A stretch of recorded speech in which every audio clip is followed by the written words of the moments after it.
Alright, so some of you have been asking about miles per gallon, and this will be a good test. So I just left the house, just reset the trip. Something's rattling and it's driving me nuts. And I'll show you here. Got 10 miles. We're getting it averages 8.9 right now. But I will we'll see what it gets, and I'll update you when we get all the way to Florida. Howdy folks, welcome back to the channel. So today is Monday, and it's 5:45 p.m. and we're catching ourselves an all-night flight to Florida. We've got 48-foot enclosed behind us hauling a 1958 Apache, which goes to Miami, Florida, and a 1949 Chevrolet Deluxe. I think I got the years right. That is headed to, I don't know, somewhere north of Miami, I forget. Anyways, we are just now leaving. We had some stuff to do at the house today, so getting a late start, but it is what it is. We'll get it done. We got to flip our mirrors up. Actually, this is the only trailer I actually pull where I flip my mirrors up, because I can't see behind me. I can hardly even see my marker lights to make sure my lights are working. So I will, I'm getting on the road. We're going to get fuel, food, and some energy in a can, and let's hit the road. Load check. Ugh. Let's see, guys. Let me set you guys down. I tighten this strap.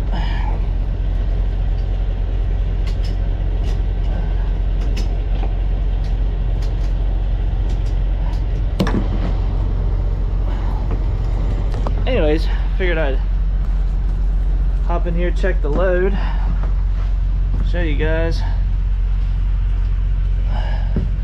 Let's squeeze by the Chevy. Well, they're both Chevys, but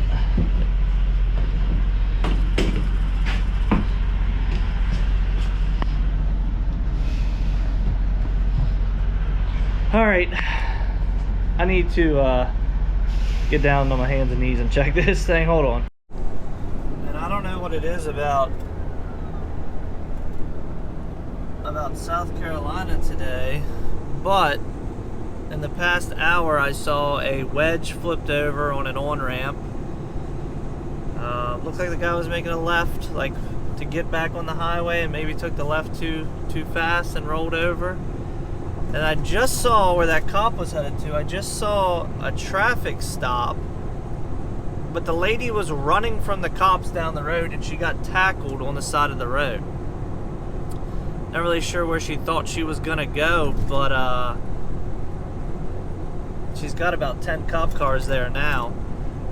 We are, I want to say, probably about 30 miles from Savannah, somewhere around there. So let's keep moving down the road, and hopefully no weird stuff happens the rest of the day. We're gonna pick this up in somewhere South Carolina. As you can see, we're hooked at the Ram. So I hit a massive pothole about 10 minutes ago. Broke the actual mount. I don't know if you can see that. Broke the mount for my lights. Lights come loose, dragged the ground. So now I got a new plug. Stopped at this O'Reilly's right here. Got a new plug. So I'm gonna put that on real quick and get back on the road. I'll tell you, that pothole was so big, I came up out of my seat, and then it instantly says trailer disconnected, and I heard like ting, ting, ting, ting, ting. I knew something was dragging the ground. So if I didn't have bad luck, I wouldn't have any luck at all. All right, 10 minutes later, got that rewired. Let me let's put this little piece back in. This little set screw. We got the lights on. We've got the four-ways on. See if it blew any fuses when it broke the wires. But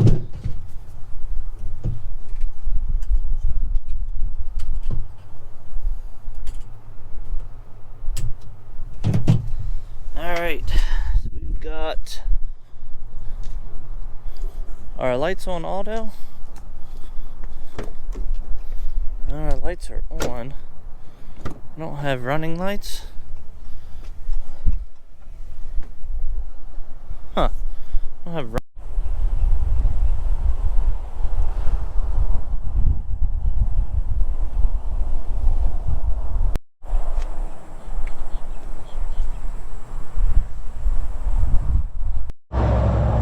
So I'll tell a little story while we're getting fuel here. I almost forgot about it since it was bright and early this morning. I came out, I parked last night in a spot at the hotel. I stayed in Melbourne, Florida, and I parked in a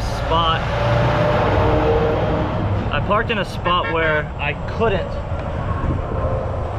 Why are people beeping the horn? Anyways, crazy Florida people. I parked in a spot where I couldn't get blocked in, or should I say I thought I couldn't get blocked in. So come out the truck this morning about 5 a.m. and I've got a budget rental box truck blocking me in. I kind of did like a hook in the back corner of the parking lot, so then I could just go straight, and there was an exit right there. Well, he backed right up to me and I couldn't get out. I tried to go in and see if they could find the room number for that truck, and they couldn't. So it took me about an hour or so to wiggle my way out of there, which put me behind this morning. So it happens, I guess. I was just a little frustrated this morning with it, but I was gonna go knock on their door and ask them to move at 5 o'clock in the morning, just because that was like the worst. And the parking lot wasn't full by any means. It was like the worst place they could park, but maybe they thought they'd leave before me, but that didn't happen. Just had a nice little chat with this guy. Take a look at his ride. Integra. Let's see, Cornerstone Integra. Let's look up and see how much that thing is. So a 2021 kind of spec as far as like rear axle, and estimate on the length is $750,000. For $758,000 it could be yours. I saw here it's got a 605 horsepower Cummins engine. GVWR is 54,000, and yeah, whew, that's luxury camping right there. 15 minutes to Audi of West Palm Beach. So he came back out after prepaying for fuel, and we got to talking about the RV and just other stuff. And he's got a buddy that needs a car and some motorcycles shipped from Florida up to Michigan, actually. So that was kind of a good conversation. Maybe that'll turn into a customer. But said that RV was like a little over 800 the way it's spec'd, $800,000 the way it sits right there. And I asked him about fuel economy, and he says he doesn't even keep track of it because it's not worth it. So he said his next one, he's not keeping that one for maybe another year or two, and he's gonna spec another one. I think it's a different brand. I'd have to look it up, but he said it'll be over $1 million, like 1.1 million. So dude's got some kind of money, which is awesome, and definitely a home on wheels. It's like where I come from, that's like 4 or 5 home on wheels. All right, well, we got our Mercedes GL 550. We got to stuff this big girl in there. They're not really all that big. It's a 2011. Nice little car, 100,000 miles. Headed to Maryland from West Palm Beach. Now, what I was supposed to pick up in Florida fell through kind of at the last minute, which caused me to have to book other cars, which wasn't a big deal. I'm gonna lose money, but I'm not gonna make as much as I anticipated, but it's still good. So you see that little Ram ProMaster City is stuffed in there, and then we're gonna put this in there. So Found two of the best paying vehicles out of Florida back towards Maryland or Pennsylvania, Virginia area. And I negotiated on this one. This guy came up $100. I'd have to look at the rate. Maybe I'll put that in there, but he came up $100, and that guy on the ProMaster came up $125. All because I just said, hey, you want me to get them today or not? You know, they've been on the board because, you know, getting out of South Florida is a little difficult, but. All right, I'm blabbering. Let's pull this big girl and get her strapped down so we can head home. Now this is the fun part with these, planning your escape. Man, I should probably lay off some of those cheeseburgers and natural lights. I can get out here though. I just had to stand on this running board and hop down, but I'm pretty sure we're in the back. Got room in the front. That's why I like this trailer being 48 foot, or like floor space I guess is like 40 and some change. That's why I like this thing being this big, because even though you're in the hauling two, you have plenty of room to maneuver. Like I can lay down here in front of these and get this strapped, or in between these and get this strapped, and then still have plenty of room in the back to better distribute the weight. But let me climb out here. I'm parked kind of in the road, not really, but on a side street. So before I get in trouble by the police, I'm gonna hop out here and strap this down and get on the way. Alright, we got ourselves a big old girl here. Oh, that's luxury boat transport.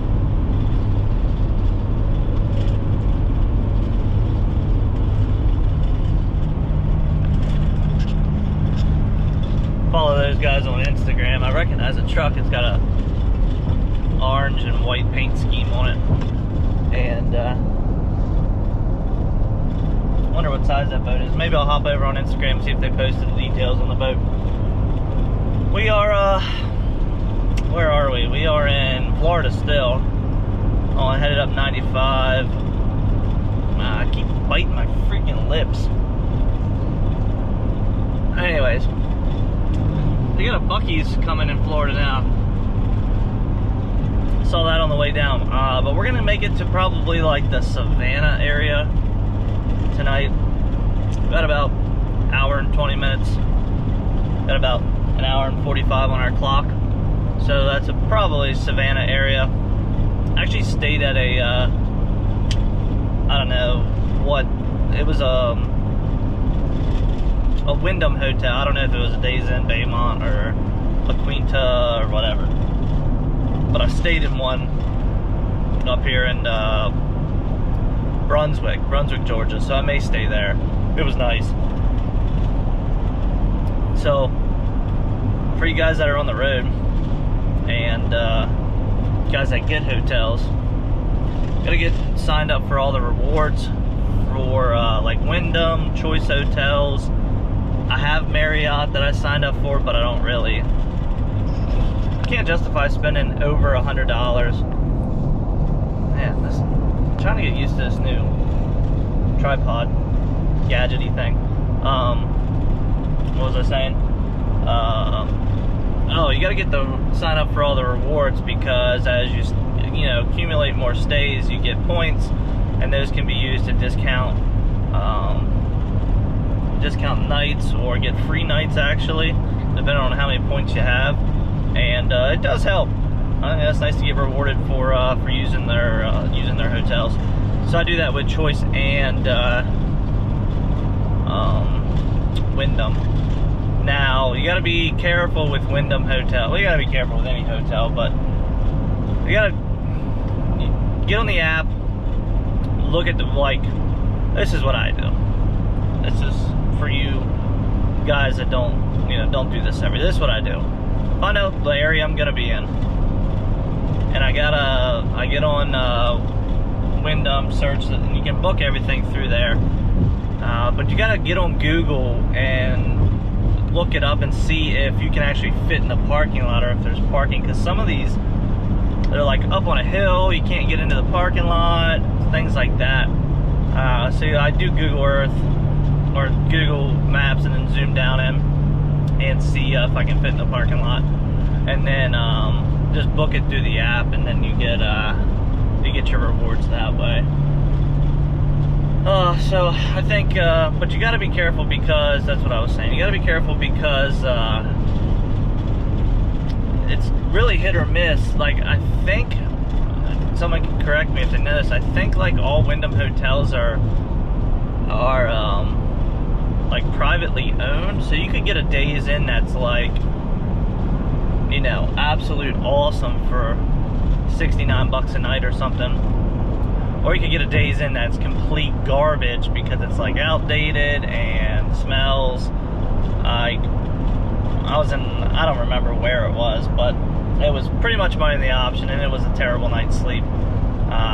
Just loud. Vehicle stopped on shoulder ahead. Loud, smelled like weed, which I don't really mind, but like, I don't want smelling in my, like, I could smell it in my room just from opening the door.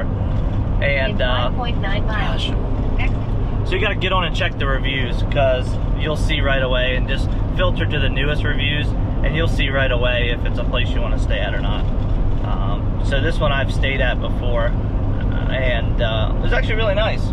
And I think with my, like, I have enough points that I could get, it wasn't a whole night for free, it was like, I got something, it was like 40 bucks, so can't beat that. Anyways, this guy's coming over and about to hit me. His trailers are falling off this trailer. I know I'm rambling, but I want to show you this. Look at that top trailer, how far it's shifted over. It's hanging over the rail. All he has on this is straps. There's no chains. It's two, I think, container trailers stacked on top of each other.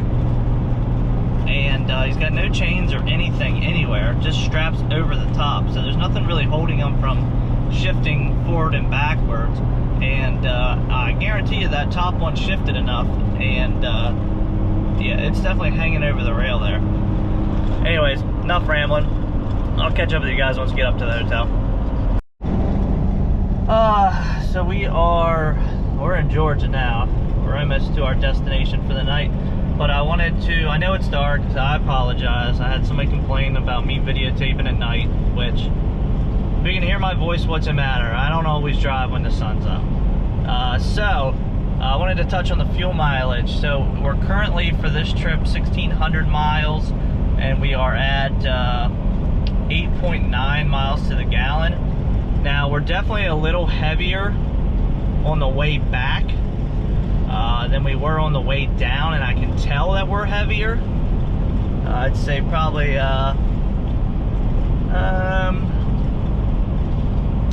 know, I don't know, a couple thousand pounds.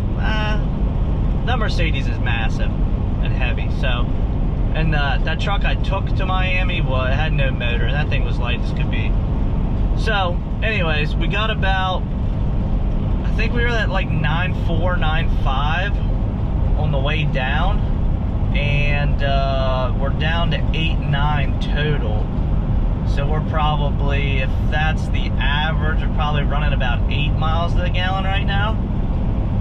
But it has been an extremely windy day. A lot of headwind coming up out of Florida. I can tell because the truck kept wanting to downshift and cruise control, and the fans actually kicked on. I haven't heard the fans kick on in quite a while because the oil temp was getting up there. Not dangerous, but all right. Check up with you guys. I wanted to mention that before I got out of the truck, and I'll catch up with you guys when we get to the hotel. It's always got to be a box truck that just really messes up your parking at a hotel. Got one there, got one back there. I'm gonna put this camera down before I hit somebody.